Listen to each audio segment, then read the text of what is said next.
Hello to everybody. I'm very pleased to see all of you here on my screen. Good afternoon, good morning, good evening to Bangkok, Catherine. I love to welcome you to our fifth webinar on fair migration by design, the role of recruitment in migration governance. And thank you for joining. I met some of you in real this morning at a conference of a foundation, but I'm pleased to see you here on my screen also by now. I prepared a little introduction to our webinar. Just so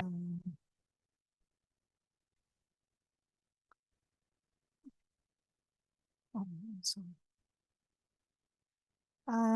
What is the idea behind our webinar series? So this webinar series comes out of the IMCB 22 process we had 2 years ago in Berlin on the Metropolis conference, and we decided to have a webinar series tackling entangled issues of migration and integration in an internationally comparative perspective, possibly with a focus on developments in Germany and Canada, as I think those are the two countries which are much in the forefront of migration policies, happily.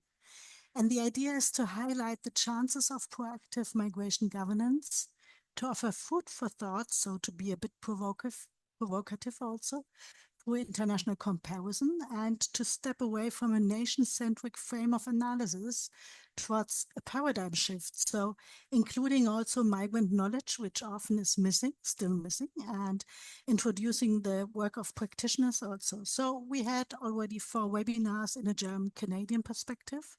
The first one on the governance of welcome, then on the situation of the Ukrainian refugees, on sponsorship models and mentoring programs.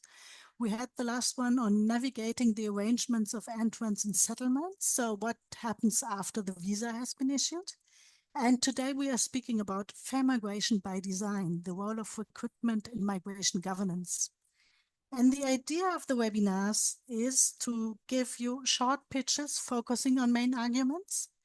It's an overview on current discussions. It's not a deep dive, but it's just scanning the field. And we have chosen for you 8 great speakers, which will give us insights into salient points of the debate. They will speak for about 6 to 8 minutes. So what is the content we are going to speak about today? And that is, maybe you heard of the agricultural worker Satnam Singh from India. He died in June in southern Italy because his arm was pulled into a packaging machine and help was denied by the landlord. So because he was not there legally, but illegal. So nobody wanted to take him to the hospital and he died. And such events, I think, highlight the ongoing issue that has been stressed for many years, for example, by the Modern Slavery Report, that migrant workers are especially vulnerable to exploitative working conditions. And there are 2 ways to deal with this vulnerability of the migrant workers. Either you do it when the worker is already in trouble, so on the spot, in the country of arrival, in the place of arrival, and then you have welfare organizations or trade unions or other bodies stepping up to help. But then in a way, it's already too late. Or you do it in the process of recruitment, and this is what we are looking at with this webinar. So how can we set the standards in the trajectories of migration? What about a focus on intermediaries? So this is what we are going to speak about, how to make migration fair and how to contribute to fair working conditions, if possible. So this needs our attention, and it is complicated, as you will see. We want to understand the international migration governance, be it state-driven approaches we see or private ones. We have that also. And we will focus on international bodies such as ILO and IOM. You will learn about programs. You will learn about Triple Win, a very German thing. And we will listen to what is said about employer-based approaches such as employer pays principle. You maybe know about the ILO Convention 181, the Montreal recommendations, IRIS, recruitment cost indicators, all that. We brought together a bunch of excellent people, outstanding experts, who will share with us their insights. And those are the experts. And then I keep quiet because we have little time. The first one is Professor Dr. Alison Petroziello from Toronto Metropolitan University, and she's an expert on recruitment. And so is Maria Galotti from ILO Geneva at the Labor Migration Branch on fair recruitment. We have Catherine Jones here, who greets us from far away. So she said she's in Bangkok at the moment, from Coventry University in the UK, working about mediated migration. I'm very pleased to have Stefan Heuke here. He's at the German Federal Employment Agency for International Recruitment, maybe the head of this thinking about triple windows. We have Professor Dr. Michael Sauer. He's at the Bonn-Rhein-Sieg University of Applied Sciences, and he was an expert in Kosovo, so he speaks also with the view of a practitioner. We have Dr. Tanja Fendel from the Institute for Employment Research in Nuremberg, together with Magali Alouati. She's a freelancer and consultant for IOM. And we have, for the private sector here, Dr. Martin Niederauer from Lingoda and Match. And of course, I want to thank also the people in the background, which is Anne Ziegler and Bassam Farah, organizing this event with us.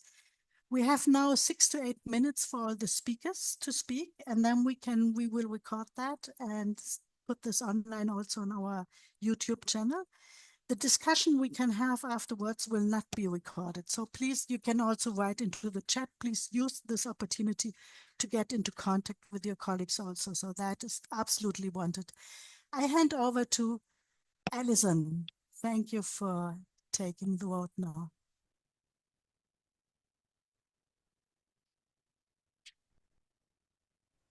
Hello, and thank you to Dr. Hillman and the NUPS Network for the invitation to discuss gender responsiveness as part of today's conversation on the role of recruitment in labor migration governance. So what I will share with you today is based on research conducted in collaboration with the International Migration Research Center, which is led by Dr. Jenna Hennebree. So together with funding from the Government of Canada and specifically Immigration, Refugee and Citizenship Canada, we built the portal that you see on screen here, which is the Gender Plus Migration Hub, which I invite you to check out. So this is a resource which aims to help governments operationalize their commitments to gender responsiveness within and beyond what is contained in the Global Compact for Migration. And so since this is an event which is part of a longer process of collaboration and policy learning between the governments of Canada and Germany, I'll just mention that we were thrilled to launch the hub at an IMRF side event in 2022. You can see the invitation on screen here. And that was co-hosted by our two governments in New York, and both governments made pledges to continue developing gender responsive migration programs and policies. So it's really exciting that both of our governments have set a feminist foreign policy direction and are committed to sustaining gender responsiveness within migration governance as part of that portfolio. So I've been speaking about gender responsiveness, and so what does that really mean? At its simplest, gender responsiveness means policies and programs which recognize the gender differences and experiences of migration and employment, and that take measures to respond to those specific needs of women, men, gender diverse folks on the move. And so this approach has the potential to be transformative if it addresses the structural causes of gender discrimination and works to transform recruitment systems, the policies and norms used to govern them, etc. So you'll be hearing mention of different normative and policy frameworks in today's conversation. I know my colleague Maria Galotti, who follows me, will be discussing the Montreal recommendations on recruitment. We know about the ILO general principles and operational guidelines for fair recruitment, among others. And so here I'd like to just draw your attention to the Global Compact for Migration, which is a non-binding agreement, like many others, but it recognizes gender responsiveness as a cross-cutting principle. So the wording in paragraph 15, which is pictured on screen here, encourages the recognition not just of the importance of promoting gender equality and the empowerment of women and girls, but really recognizing the independence and agency of women who migrate And I'll just draw your attention to the last part of the phrasing here. In order to move away from addressing migrant women primarily through a lens of victimhood, what would it look like in order to prevent women becoming victims? And that, of course, entails better regulation of recruitment processes, for example. So governments of origin, transit, and destination can also make use of guidance from the CEDAW Committee, the Committee on the Elimination of Discrimination Against Women. And in their General Recommendation 26, which you can use in combination with the ILO instruments on fair recruitment, there are some provisions also listed on screen here, and these slides will be shared with everyone on the NUPS website afterwards. And these provisions are relevant to recruitment, and they're regarding providing information, having monitoring systems, and accreditation programs for recruitment agencies. So mainstreaming a gender perspective in migration governance entails a number of specific actions, as shown on screen here. So this involves proactively, for example, collecting gender disaggregated data and studying the experiences and outcomes of labor migration programs, as we'll hear about in relation to skilled migrant workers in my colleague Tanya's intervention today. And I'll just draw your attention to the ones that are in the red box here, the importance of enhancing the availability of pathways for regular migration to reduce the chances of people resorting to irregular pathways, and also regulating recruitment systems in gender-sensitive ways. So in the brief time we have for today, I'll offer you 5 key gender considerations with regard to recruitment. So in the last slide, we already mentioned the first 2 regarding pathways and regulation. And here I'll briefly flag skills and credential recognition, especially for women migrant workers involved in feminized sectors such as healthcare, personal support, and domestic work. As well as the inclusion of rights protection within bilateral labor migration agreements and creation of mechanisms for accountability. So most bilateral labor migration agreements have been written up in a way that is considered gender biased or gender blind. Nevertheless, some specific measures can be taken to address this situation. So I would just flag the good practice of appending a model employment contract with provisions covering vulnerabilities in specific employment sectors, such as domestic work. Sorry about that. And this is something that has been done to protect women migrant workers from South Asia, for example. So their regional consultative processes have been used to strengthen consensus among governments. I think there's somebody has their microphone open. If you could put it on mute. Thank you. I'm almost done. And efforts have been made to increase the accountability of recruitment agencies through the use of joint liability in those contracts. And those are signed before departure and they're filed in a home country system. So other mechanisms to increase accountability include reporting and redress mechanisms, having hotlines and social media messaging services, of course, prosecution and punishment of any recruiters or intermediaries who are found to engage in violence or exploitation. The government of Bangladesh, for example, has created a public database of blacklisted recruiters. Some countries are creating online contract repositories to which all relevant parties have access, including labor attaches in consulates. So I will leave it there for now and just point you to a series of additional resources, including a checklist of key actions for gender responsive migration governance, which is available on the Gender Plus Migration Hub, and you can just click on it once you see the slides on the website. And the second one listed here is UN Women's Policies and Practice Guide for Gender Responsive Implementation of the GCM, including specific guidance as pictured on the bottom right on Objective 6 on fair and ethical recruitment. So I'll leave it there, and thank you so much for your time today. I'm looking forward to the conversation. Thank you so much, Alison. I just want to call Maria now as the next speaker. Thank you for the insights. Everybody, thank you so much for inviting me to participate to this meeting. Let me see if I can share my screen now. Can you see my screen? It works perfectly. Perfect. Thank you so much, Dr. Hinman, for having invited me to share some points about the ILO approach to recruitment of migrant workers and international legal framework around these issues. So in this presentation, I will be divided up in a little bit in two broad parts. One focusing on why we focus as ILO on fair recruitment, why is it important, what are the challenges related to fair recruitment, and the second part on the ILO approach to it and the elements of the international regulatory framework in this area.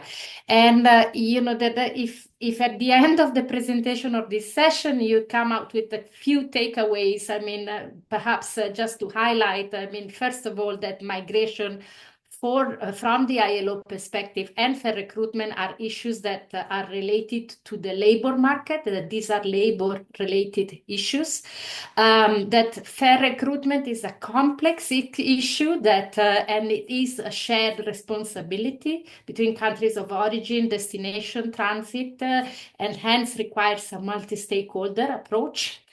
And then, you know, that promoting fair recruitment and achieving it involves, as I said, a multi-stakeholder, multi-layer approach that implies alignment of law and regulation to the international legal framework, strong institution, appropriate monitoring and enforcement mechanism, and social dialogue, among others.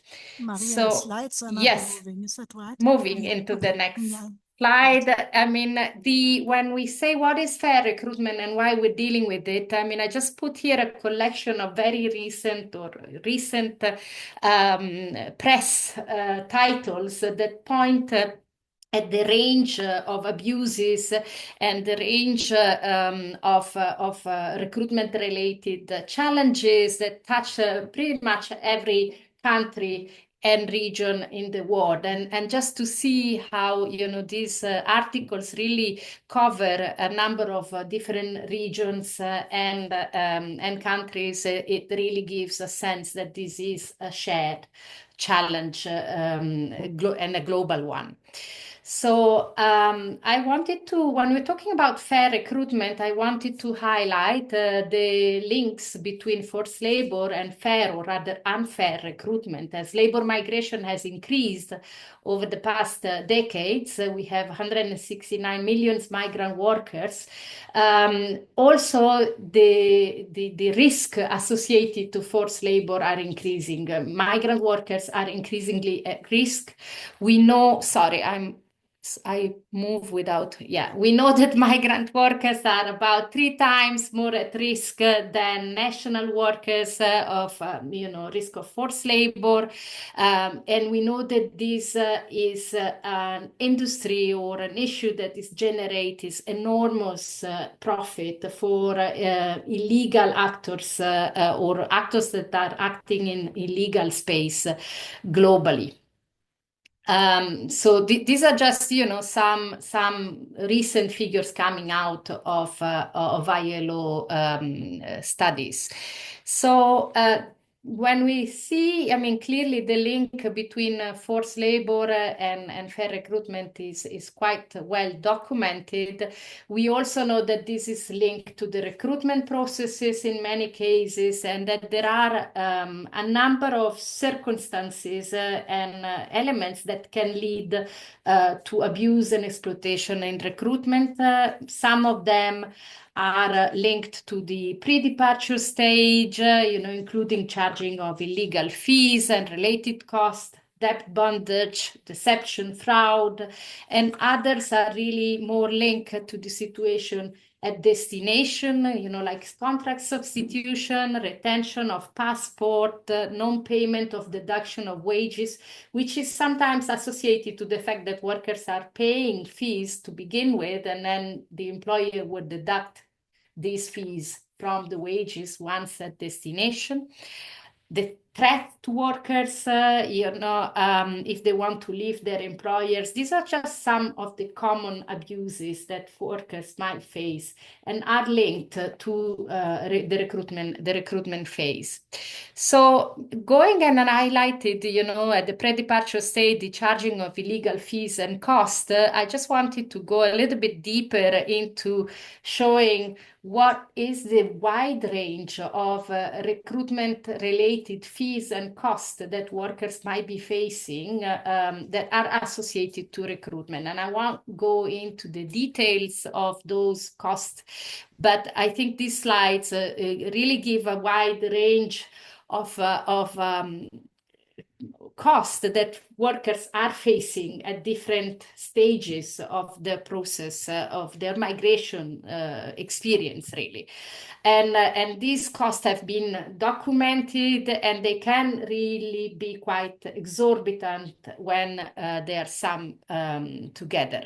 In fact, and Alison spoke before about the Global Compact and the Global Community decision and framework, and there is a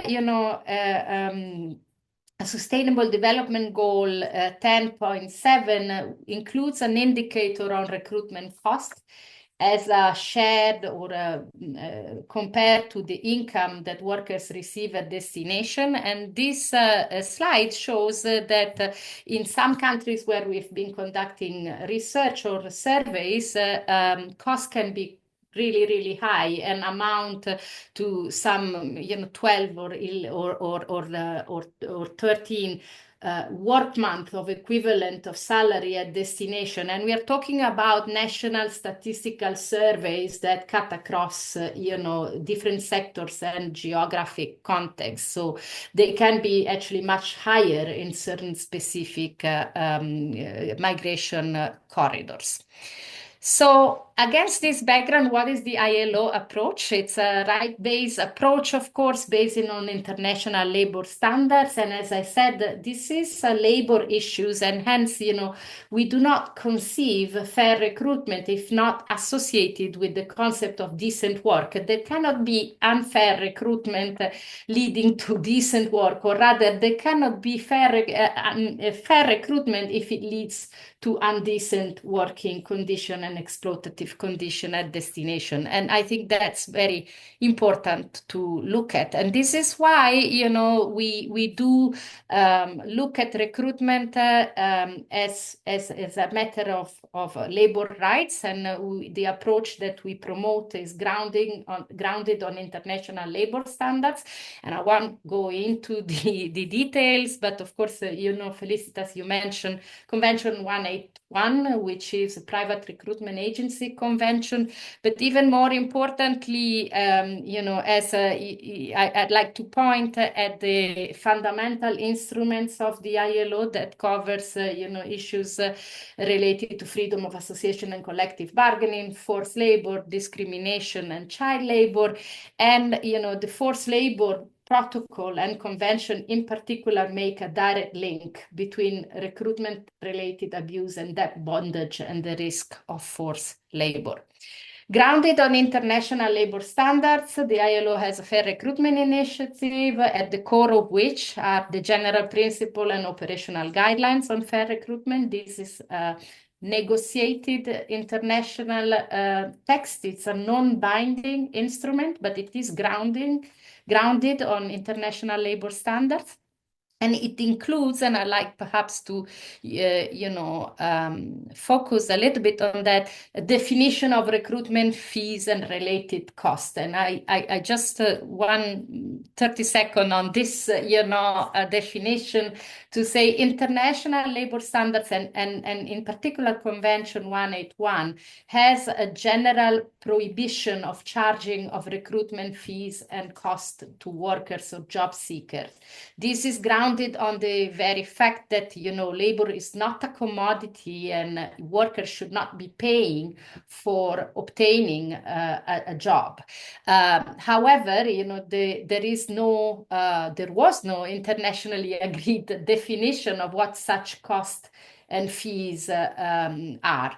And this is in 2018 that the ILO constituents got together and agreed on a common definition of these costs and fees, providing a list of categories of costs that under certain conditions must be considered recruitment costs and fees, and hence should not be charged to workers. And I would invite you all to look at the definition, because I think it is now the internationally recognized definition of fees and costs, and we see it reflected at national level in legislation, or by recruitment agencies, in codes of conduct of employers. It's really sort of the reference point that brings together a common understanding and definition of what recruitment fees and costs are. And I'll finish with this one. Using these international instruments, guidance, tools, the ILO is also operational on the ground by supporting its constituents in different ways on operationalizing this instrument, either by supporting legal and regulatory review or reform, or enhancing or strengthening institutional mechanism or avenues for access to justice, or supporting private sector or trade unions in their role of promoting and monitoring and ensuring access to fair recruitment for workers that recruited both within international borders and across international borders. And I'll leave it there, and the last slide's on resources, which I will share after this. And sorry for being long. Thank you so much, Maria. Yes, thank you so much. And for everybody, yes, we will share the slides on our webpage, on the NUPS webpage. So don't worry, don't take pictures. We will offer you that as a service. The next speaker is Catherine Jones, please. For the timekeeping, I'm silent here. Okay, Catherine. Thank you very much, Felicitas, and thank you to the organisers for inviting me, and good afternoon, everybody. So I'm joining the webinar from Bangkok, actually. So I'm taking part at the moment in the UN Responsible Business and Human Rights Forum Asia Pacific, where it's almost 10 o'clock in the evening here, but recruitment has been featuring heavily this week in our discussions at the Business and Human Rights Forum. So it's also apt that I'm here with you on this webinar. So just very briefly, a little bit about myself. So I'm an economic geographer who works on migration in the context of labour markets. So I've been writing about recruitment for something like about 15 or so years now, including forum with the ILO and with IOM also. So our previous speakers have explained what recruiters are, and Maria very helpfully set out some of the risks of exploitation of recruitment and what the international standards are. So in my short snippet, what I'm going to do is bring us down a level and to talk about some of the challenges and opportunities of regulating international recruitment at national level there. So before I do that, I just want to draw out a little more something that Maria talked about in her presentation and alluded to quite firmly in thinking about recruitment. The regulation of recruitment is actually about the regulation of labour markets. It's about decent work. It's also about fairness in terms of the regulation of immigration as well. So in this slide, first slide, I just want to very briefly draw out and understand where the responsibility for recruitment related exploitation lies. So first of all, obviously, recruitment agencies and brokers, as Maria set out, they charge high recruitment fees, which can lead to debt bondage. They also channel migrant workers into indecent working conditions in some contexts. They often do a lot more than recruitment. Although we refer to them as recruitment agencies, what we find in systems of international recruitment, the agencies are also housing migrant workers, they're transporting migrant workers, they're purchasing and organising their flights from home country to destination country, they may be organising access to healthcare. So really, there's a lot of control that goes on there with migrant workers. But secondly, I think it's really important to not forget the demand side. In a lot of the debates over the last 15 years or so internationally, there's been a lot of focus, along with the anti-trafficking agenda, on the role of recruitment agencies as criminals, as traffickers, as exploiters. But actually, the demand side is equally as important. So in the research that I've been doing over the last 15 years or so, and others have also done, really focus on that demand side of how employers will use recruitment agencies to lower the costs of hiring workers, as well as to avoid some of the responsibilities of hiring workers directly. So there's a real responsibility here there. Thirdly, states are really important here because states are not only responsible for regulating their labour markets and responsible for regulating recruitment, they're also responsible for regulating immigration as a specific element of labour markets. For example, in the case of Canada, which I know is a particular focus in this webinar, we've got the temporary foreign worker programme there. And so for the past 2 days, I've been with the UN Special Rapporteur on Contemporary Forms of Slavery, Professor Tomoya Obokata, who published his report on Canada in July, detailing, I'm just going to quote here, that the temporary foreign worker program serves as a breeding ground for contemporary forms of slavery as it institutionalizes asymmetries of power that favor employers and prevent workers from exercising their rights. He goes on to talk about in the report the specific role of recruitment within that. But it's really important that we don't miss the bigger point there. So just to give an example, to take that even further forward, to think about the recruitment fees business model here. So a lot of attention has been given to this. As Maria pointed out, a lot of work has gone internationally trying to cost out what migrants are paying in recruitment fees. But just to give you a snapshot of some of my research, I've been working in Nepal with a colleague, Dr. Anita Gamiri, and we've been finding that Nepali men and women will pay between £4,000 and £10,000 to be recruited into Qatar and Saudi Arabia and Malaysia, but up to $15,000 to be recruited into Romania, Malta, and Cyprus, really high fees. And people are paying those fees to brokers and their villages, to agencies in the capital city of Kathmandu to get their documents, to get their visas, for their flights, as well as a service charge.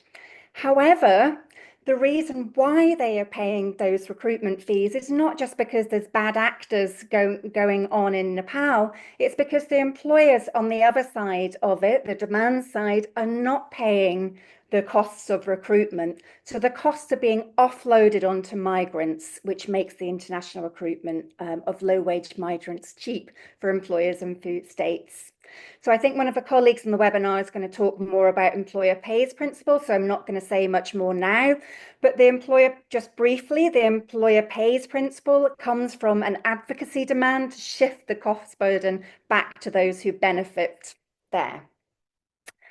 So just final point from me about an example in which I, with the IOM, tried to really think about how we could operationalize the ILO international standards and other UN international standards on the regulation of recruitment and labour markets. So in 2019, I was commissioned by IOM, supported by the Canadian government, for which thanks very much, and others as well. And we gathered together in Toronto to really debate what these international standards mean for regulators, what they mean for the people who are responsible for monitoring compliance.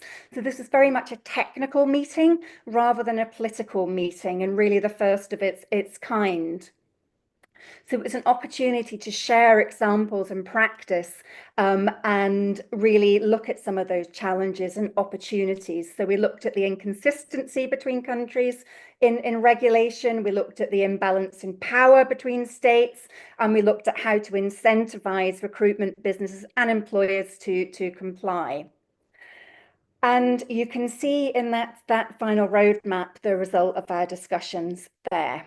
So just to summarize, final points, 3 takeaways from what I'm saying. In thinking about recruitment-related exploitation, we mustn't forget about the role of employers and states in contributing to the context in which migrants become vulnerable to exploitative recruitment. It's not just that we've got criminal recruiters, there are other actors there. So in that case, it's really critical to also consider, as I'm sure Maria would also highlight from the ILO's perspective, and also from what Alison said, the issue of rights for migrants, including the right to join a trade union and to access remedy. Thirdly, effective regulation at national state remains incredibly complex. And I'll share my slides afterwards, but just some resources and some of the reflections on the writing that I've been doing in the last few years. And I will stop there and stop sharing as well. Thank you. Say thank you, Catherine. We are running 10 minutes late, but that's fine for everybody, I think. Our next speaker is Stefan, and he will come up with a very German perspective. I'm eager to learn more about it. Please, Stefan.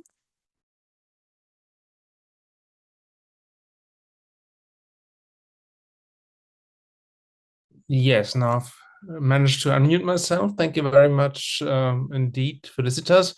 And what an honor it is to speak after these excellent speakers I've the honor to follow up on. Regarding the slides Alison showed, I was on the picture from Montreal, actually, rather in background, but I was there. And as Alison pointed out, important technical issues were discussed in Montreal, and we followed up significantly regarding these technical issues in the years after 2019. And I will share with you some issues and some insights into the German perspective on recruitment in migration governance, with 2 specific points I wanted to point out with you. So, regarding the policy activities, I said we followed up on the global conference in Montreal. We have joined the Global Policy Network, and we are taking part in various formats, supplying information and supplying insights into worldwide standards of fair recruitment and fair working conditions, which is consistent with our role. What we also did and what we also tried to achieve was to set a sort of standard and lead by example through some things we've developed in the past, through some projects we developed in the past mainly, and Felicitas pointed out pointed out to the name of this program, the Triple Win program, which sets something like a gold standard for fair recruitment. In this specific case, fair recruitment on behalf of of ourselves as federal employment agency members, and as on the basis of a bilateral agreement with the country of origin, the countries of origin in the Triple Win program, for example, the Philippines, Serbia, and Tunisia, just to give you a short overview about that. And the general idea is to provide a triple win situation for the job seeker, for the countries of origin, for the employers, and especially, and of course, for the country of destination, in this case, Germany, to provide healthcare workers which are desperately needed here. The general idea is to ensure by this federally funded and federally executed program, is executed, by the way, by the GITS, the German Quango on behalf of the federal government, the Quango, which executes the federal policy on mutual development programs. This idea is that together with our partners of the of the GITS, of the Gesellschaft für internationale Zusammenarbeit, that we can provide service packages regarding the pre-departure services which are needed, which is pointed out before, pre-departure, to ensure a smooth transition from country of origin to country of destination, and to prepare job seekers from abroad for further qualification language trainings, and so on. This is the general idea, and this service package is being provided by the Gesellschaft für internationale Zusammenarbeit. The placement support is being provided by ourselves. The general idea is that with a single service fee, which is applicable in the range of about 8,000 euros so far, the whole package of costs are being covered. The package of costs has to be covered by the employer, so the employer pays principle is sustained in this specific case, and thus the costs which might be transferred to the job seeker are being relieved from the job seeker themselves. So costs are covered by the employer, and the employer pays principle is sustained. This has been quite successful so far, although the absolute numbers are somehow smaller than might be expected. Between 2013 and 2024, we have managed to recruit something north of 5,000 nurses. This isn't nothing, but it's of course not enough to supply enough workers through this program alone. The general ideas, and that's the first thing which could be used as a takeaway from my intervention, is that the Triple Win program and the idea of programs like this is that generally to pave the way and to act as a trailblazer for private initiatives who might be lured into follow the example of providing such packages, of providing fair recruitment standards, and providing full coverage of costs by the employers. That's the general idea, and we think that the Triple Win program, as was mentioned in Montreal back then, set as something like a gold standard worldwide for fair recruitment on behalf of public employment services, and set an example for private recruitment as well. The second thing I wanted to share with you quite briefly is that as a spin-off of the Montreal process and the spin-off of the IRIS initiative, on behalf of IOM, Germany, with some rather informal support by ourselves, has managed to introduce a quality seal, some sort of voluntary self-regulation for healthcare recruitment agencies operating from Germany, which is something of a self-regulation and a self-obligation to follow, in general, the IRIS principles. This quality seal is being issued by the RAL, which is a self-governing body on behalf of the German industry, and is a historic sort of institution which ensured reaching back some 150 years, quality standards and standardization of the quality of German industry products. And the RAL issues on behalf of the federal government this sort of quality seal. It's, as I said, a voluntary quality seal, and the preparatory work was issued by the Kuratorium Deutsche Altershilfe, which is some sort of quango in the general healthcare sector, and by support by our Ministry of Health.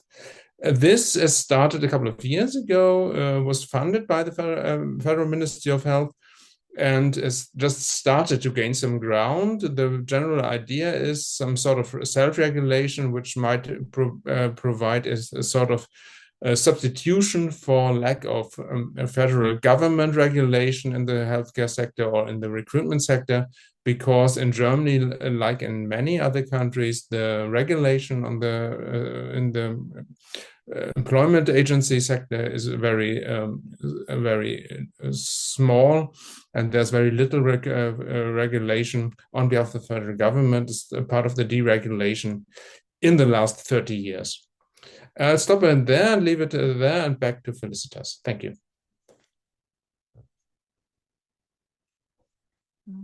Thank you so much, Stefan. That's very insightful, I think. I will just hand over to our next German speaker, who is Michael Sauer, and he was in the field for many years. So, Michael, please. Okay, good afternoon. Good afternoon, and first of all, I would like to say thank you to the organizers, Felicitas and Anna, for inviting me to this workshop. I appreciate your work and the NUPS network very much. I decided to share to a workshop.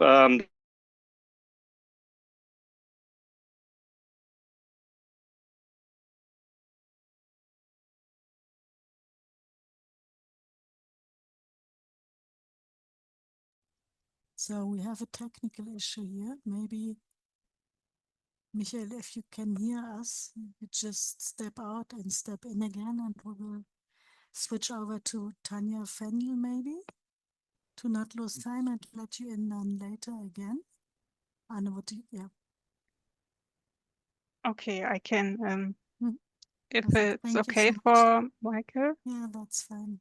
I hope we have to leave him in again. Thank you. So I'm back again. Okay, Shall we try it once more? we give it a try, please. Tanya, Okay. excuse me. Sorry for the technical problems, but I was already kicked out 3 times. So I hope for the next 5 minutes I can stay in the meeting. So I start over again. So I will try to take the next 5 minutes and reflect on some key insights which I gathered during my time as a political advisor for the Ministry of Labor and Social Welfare and the Employment Agency in the Republic of Kosovo. I stayed there for 3 years and worked in the field of labor migration and recruitment from the practical side. And afterwards, I did a major research project which was funded by the German Ministry of Economic Cooperation and Development on the question how sustainable labor migration could look like, and especially what is the idea of the countries of origin on sustainability and labor migration. And we did case studies and fieldwork in Georgia, Kosovo, and Vietnam. And I would like to share some insights on that. And after my presentation, I will put some links into the chat, referring as well to some other presentations, as I have not prepared a presentation for this workshop. So against this background, I would like to highlight three points. So point number 1 is that especially in the policy discourse, I think we would need much more to overcome the so-called methodological nationalism while we are addressing the topic of quite a simple observation, but it has some quite complex effects. So recruitment practices in the countries we observed, and you can learn more from the literature, vary in terms of practices, capacities, and structures. And that means for us, one size fits all is not reflecting these needs and is not really helping us further, but we rather should into problem-based approaches and taking into consideration the needs of the involved stakeholders. So an example, how we cooperated with countries of origin. We did research in recruitment practices and needs in the 3 countries, Georgia, Kosovo, and Vietnam, and we found out that the need for training and capacity development in Georgia, with its quite well-established recruitment practices, migration strategies, and migration governance structures, that their need for training was pretty much on the question on how to enforce the rights of individuals in case of violations, especially in the field of temporary labor migration, and how to ensure the access to social insurance. And on the other hand, when we were looking into the Kosovo case, there we had quite a complex state-of-the-art legal framework that is in place. However, law enforcement is a huge problem there. So the public agencies there, they do not have any practical capacities to communicate and to manage with private recruitment agencies in the country. So our approach in these countries was rather to train and to work with the colleagues in Kosovo on the questions on how to map, how to approach private recruitment agencies, and how to communicate with the private sector. So to sum up on this point, it's rather insufficient if we discuss recruitment only from the countries of destinations perspective, but we need much more cooperation with the partner country agencies in order to build up capacities along the whole migration cycle. Point number 2, I think it's valuable if we much better differentiate between different types of skilled migration. In our research, we have offered a typology of migration and the place where the training of migrants takes place.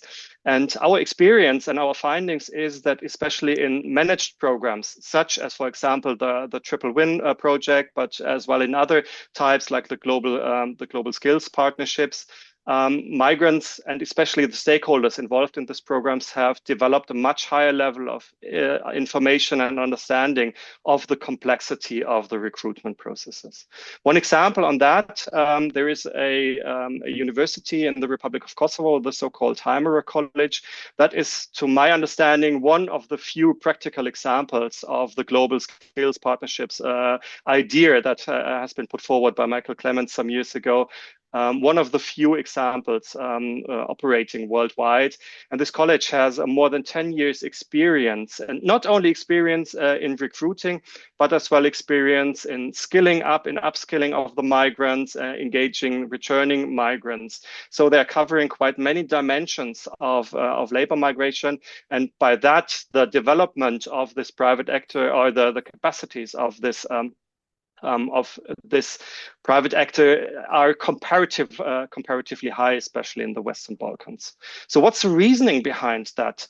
We think it's the institutionalization of processes, and this is much needed with the partner countries. We need to go much more beyond pilotism and to come up with long-term engagement as well of German development cooperation. The involvement of multiple actors is creating sustainable partnerships. Only by long-term commitment, these actors develop a better understanding of the positions of the other actors, so to develop empathy and trust. And by that, it's possible to scale up the experience that is provided in many pilot programs and to contribute to real capacity development. And I highlight that it's crucially needed within our partners based along their needs. So last point 3, if we do recognize the value of institutions, of institutionalization and partnerships, how to develop and how to scale up such partnerships. So especially in small-sized companies, as we can find them, especially in the construction sector or the care sector, I think it will be unlikely that the companies themselves will develop the capacities to take the dance of complexity of fair and ethical recruitment. So who could raises the awareness that is needed for have been introduced the strategy of the employment agencies or practices of the employment agencies. I think the International Placement Service, ZAV, is doing a great job with Triple Win project, but with other projects like Hand in Hand for Talents. However, in our company questionnaires, we found some mixed results when you're asking local companies what has been their experience when it comes to the dialogue with the local employment services. So I think there's as well a need of capacity development with the local employment services when it comes to the cooperation with local entrepreneurs. Second, private recruitment agencies. I think there we have the lighthouses following this legal and ethical international standards or national standards. You just introduced the quality seal, and Martin most probably could give us some more numbers, how many agencies are following these seals and how many are not. Yeah. So besides the lighthouses, we also have the black sheeps, and the question could be how to come up with a higher level of institutionalizations. And the third way could be specialized institutions, welcome centers, or for example, the Thuringia Agency for Skilled Labor Recruitment. And here greetings go to Kirsten von Grefe, I think, who's as well in the auditorium, who have developed a whole set of services they are providing to these companies. And I think that will be a leeway for the future along the debate of inter- and transdisciplinary network at municipal and local level as a hub for expertise for ethical recruitment and beyond. A last sentence on that, we are currently planning our own workshop at our university in spring 2025, when we want to discuss with stakeholders about this idea of local community and municipal networks supporting local companies with this kind of expertise. So many thanks for your attention. I'm looking forward to the discussion, and once more sorry for not having slides, but I hope you were able to follow my words. Thank you so much, Michael, for your presentation, and sorry again for technical problems we have here and there. The next speaker is Tanya Fenn, and I'm sure she will take up the gender perspective and will also speak about the scaling up, which is the main issue at the moment. And of course, we will also share the information about the workshop, Michael, later. Okay. Tanya, please go ahead.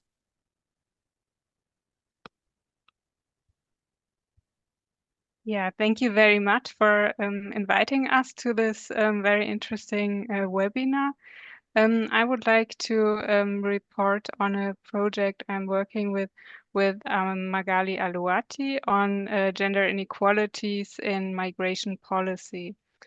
So concerning the skilled worker shortage in Germany, the Institute for Employment Research published a study where Fuchs et al. Showed that Germany needs a surplus of around 400,000 immigrants yearly for the workforce potential to remain roughly stable in the next years. We know that in the last years, migration basically came from the new EU member states, but this migration will decrease because in general, all EU countries face similar severe demographic challenges, and therefore the German government puts much emphasis on the labor migration from non-EU countries. And here in 2020, the government decided on legal changes to enhance this migration within the introduction of the German Skilled Immigration Act. And 2020, we all know, was Corona, and the effects therefore were quite low, and the law has also been criticized to be not far-reaching enough. And therefore, last year, the government decided on further changes which be introduced stepwise in 2000 or this year. And we want to look at a special aspect which has already been mentioned in the first presentation, namely that policies targeting labor migration have been criticized to be gender blind, often reproducing gender inequalities. So our research aim is to examine whether the legal changes brought any changes in gender inequality, or rather are reproducing those inequalities. And we look at the changes to migrate to Germany, to find a job in Germany, and to integrate into the labor market in terms of job quality. So we also look at indicators such as earnings, or the match between qualification and skills, or also the satisfaction of employers, or whether they are worried about losing their jobs. And we make it in a comparison between before and after the legal changes, and also in a gender comparison. Of course, these results do not produce any causal interference because the effects may be influenced by different aspects, but we still think it's very relevant for policymakers to understand which effects their changes have and which implications. So we're doing qualitative interviews with migrants who plan to come to Germany or are already in Germany, and also talk to different institutions with experts here. And also plan or are doing quantitative analysis based on registered data and survey data. And I would like to share with you some preliminary results based on the IAB migration sample, which we enlarged with new skilled migrants who came to Germany in the last years. And here we compare workers, female work migrants who came for job reasons before the introduction of the Skilled Worker Immigration Act, and afterwards, or based on the new laws. And in general, we see very low effects, as I already mentioned. So the proportion of women who are between 18 and 30 years is quite high, with more than half of them. And they are not only quite young, they also mostly don't have children or don't have children yet. They are very good educated. Many of them have university degrees. And since for work reasons, they need a job offer to come to Germany, of course, employment rates are also quite high. And what was surprising for us is that also the share of women working full-time was so enormously high compared to the share of women in general in Germany, which is about 50%. And yeah, what is the key takeaway messages? So, of course, it's not surprising that these relatively young, good educated women all work full time, but it may also be an explanation why the proportion of women among the work migrants is quite low, or is lower than that of men, because those who are a bit older and who have children or other care obligations usually migrate as family migrant. And in the end, if they work in Germany, it's of course not relevant how they entered the country, but in our data, we observed that the employment rates are much lower among family migrants than of work migrants, also years after migration. And therefore, as a recommendation, on the one hand, to increase the proportion of work migrants or the proportion of women among work migrants, is important to make give them or signal them that it's also interesting to apply for jobs when they have care obligations or when they are not able to work full time, that Germany is also interested, or that firms in Germany try to make a lot of effort to increase the compatibility between work and family. And in the end, it's probably anyways that most women or many women will come as a family migrant, and therefore it's also important to support those women in their integration by increasing childcare. And what we also see is a huge problem is de-skilling among women. It's much higher problem than men. So probably we assume that women more often accept jobs in which they are overeducated to get more flexibility to handle the burden or the double burden between family and work.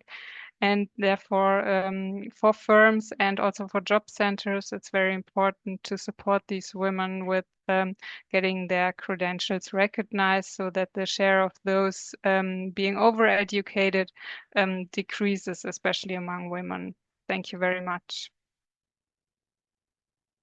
Thank you, Tanya, for putting the focus on de-skilling, processes of de-skilling, which is certainly true also for men, I would say. Our next and last speaker is Martin Niederauer, and I'm looking forward to your presentation, Martin. Please take the floor. Hello, everybody, and thanks for the invitation. I hope you can see my screen. We're not from a university. We're not doing real research. We are, let me show you. We are from Lingoda and Match. As you may know, Lingoda is Europe's largest online language school. We specialize on preparatory courses for knowledge exams for international healthcare professionals, meaning we are qualifying nurses, physicians, surgery assistants, and the like. And so far, we have supported about 3,400 healthcare professionals on their way to get their professional recognition. So this is where we're coming from. Our clients are hospitals, clinics, nursing facilities, but the majority of our students, this is why Felicitas invited us, meaning international nurses, are recruited through private agencies. Yeah, and Match, just on short notice, is an initiative we founded to connect all stakeholders in recruiting, education, integration. We encourage them to exchange experience and to share knowledge among stakeholders in healthcare.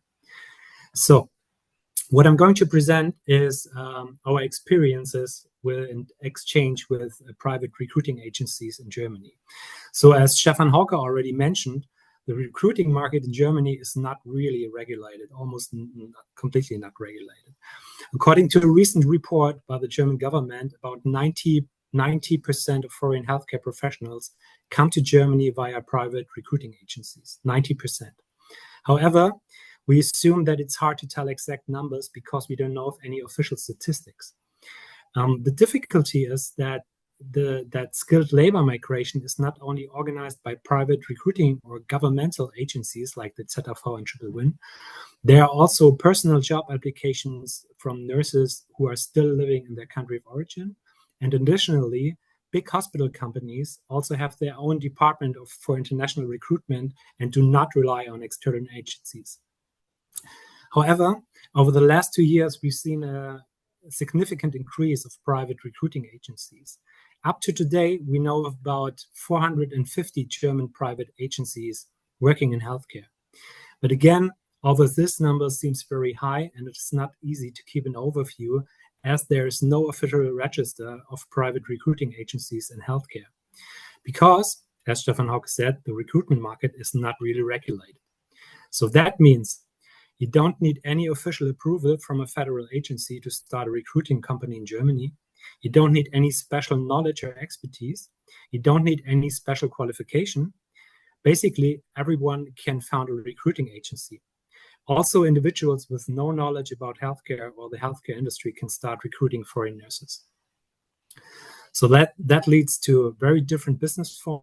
We see huge firms, private equity funded companies, joint ventures, limited companies, in German we say GmbHs, or even individuals.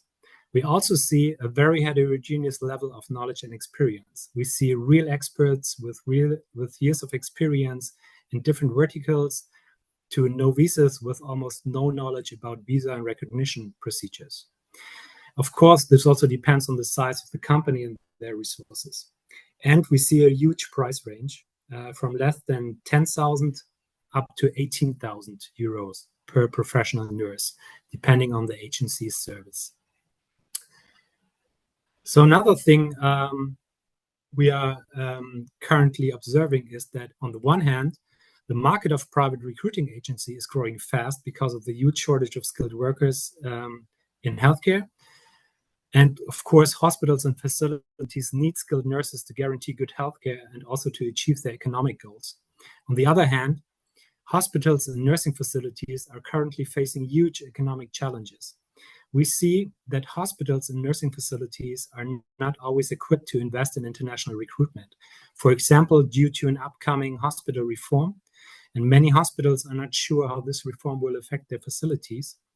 Furthermore, investments in international recruiting is never a short-term solution, as it takes time until nurses will arrive in Germany and get the recognition, meaning it won't solve the shortage of skilled nurses on short notice. So, as Stefan Hauke already said, since 2021, we have the Quality Seal of Fair Recruitment Healthcare in Germany that promotes fair and ethical placement and recruitment practices in the recruitment of nurses from third countries in the private sector. However, I want to underline that the Quality Seal is voluntary and not mandatory to start recruiting from third countries. Currently, according to a report from the government, 60 agencies have the Quality Seal. I just looked it up at the website of the Gütesiegel, and I found 50 agencies. I noticed that Ann-Christine Wedeking is also in the audience. Maybe you can provide us with the real number. But to our knowledge, however, there are also agencies that recruit in a fair manner without having the seal or without applying for it. Some say they don't want to carry the cost of the application. They don't want to carry the cost of the audit and the certification.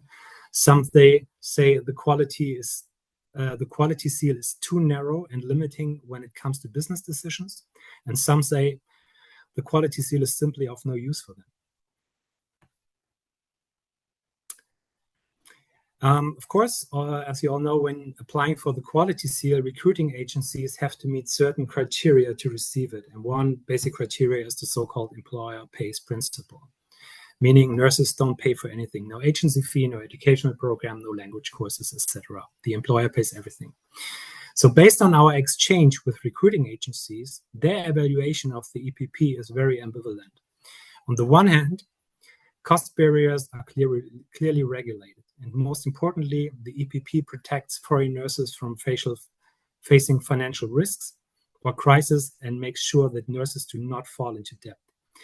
So clauses that require the nurse to make repayments only apply if the recruitment process cannot be completed as planned, and they may only relate to the costs that have effectively been incurred in the country of origin. Furthermore, redemption clauses must be outlined in writing and disclosed before the contract is concluded. So the nurse must have explicitly agreed to these clauses. In the end, recruiting agencies must bring transparent proof of all costs set out in writing. On the other hand, recruiting agencies tell us that the EPP reduces liability and the commitment from healthcare professionals. There's a higher risk that nurses quit language programs and step back from the recruiting process in the country of origin, that there's a higher risk that nurses change to other recruiting agency with so-called better offers, or get sort of re-recruited by other agencies after they received their language certificate. So in these cases, recruiting agencies have no reimbursement of their invest. And of course, all of this affects healthcare facilities as it reduces the predictability of recruiting processes. Again, this is what recruiters tell us in exchange with them, and this is not really like our opinion or our research result. And that's it, basically.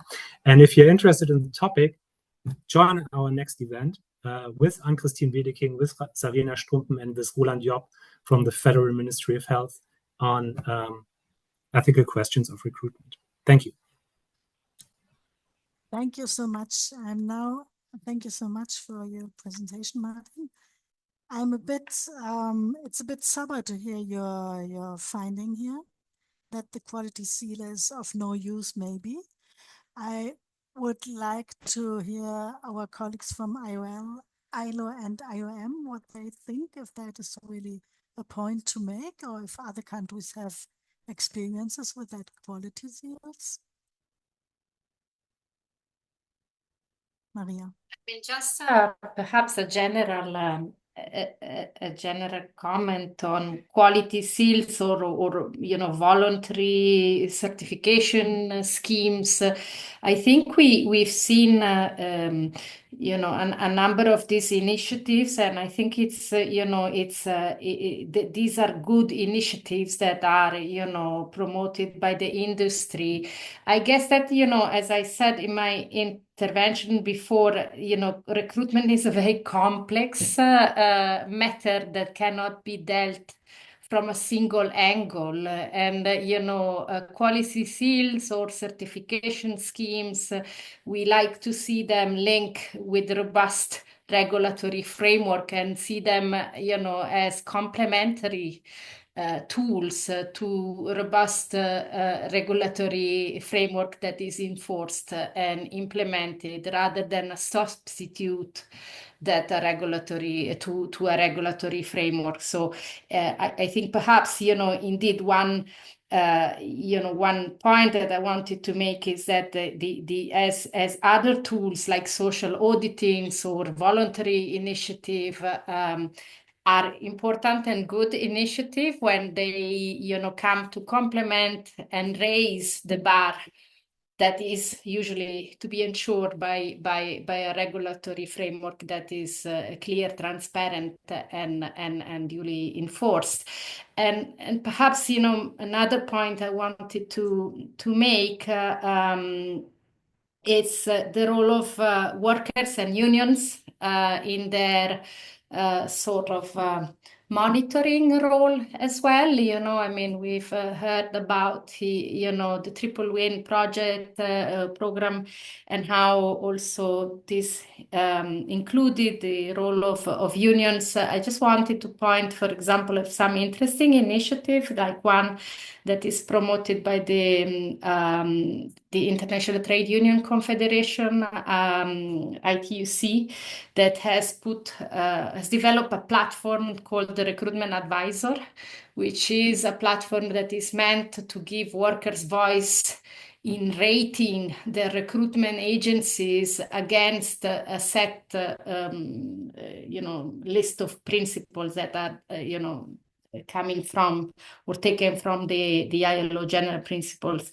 And this is, again, a complementary tool. I think we should look at all of this as an ecosystem, but where there is also initiative that comes from workers themselves and organized workers, in terms of monitoring the operation of recruitment agencies in the interest of all, because I do think that, it is in the interest of all for compliant agencies to be recognized as such. And those that are operating outside regulation and in an exploitative fashion also be recognized as such as much as possible. So perhaps I just leave it there. Yeah, thank you so much, Maria. I mean, if it's fine with everybody, we would just go for another 10 minutes to allow for some questions. And you have the possibility, I've seen some in the chat, but you have also, all participants have the possibility to come up directly with a question. If you would like to have a question.